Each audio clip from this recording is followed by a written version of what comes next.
Light trails can be found in the SASSE Library under Effects, Trails, and I'm just going to get Suzanne in here to help us out with this demonstration. So you're going to drag and drop these onto an object.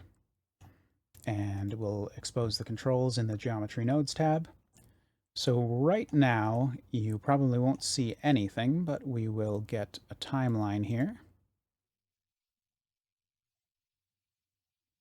Go to the beginning, and we're going to keyframe a little bit of movement here for Suzanne. And let's get her going over here. And then we'll take it on back home and end up there. And now when we hit play, we can see Suzanne's moving and this light trail is following along with her. And we'll let that play again. We'll turn the length up a little bit so you can see the effect a little more clearly, following all the contours of her motion path.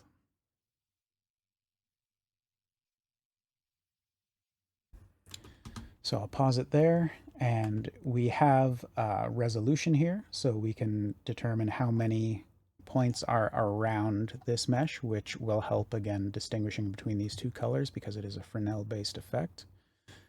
We have the length that I just adjusted, so how long or short do you want this trail to be? The radius is how thick. Spacing will be for when you have more than one, which is something that you can do using vertex groups.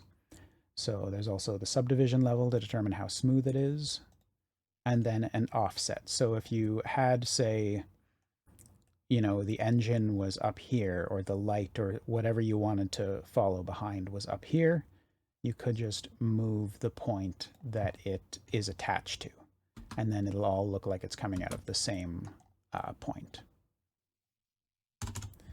Then we've also got the lights, or the colors for the lights.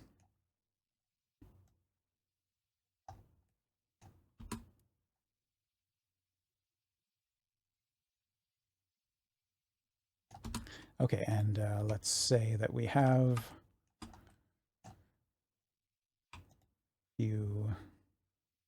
let's just do 2 for now. Call this group points. Assign it to that.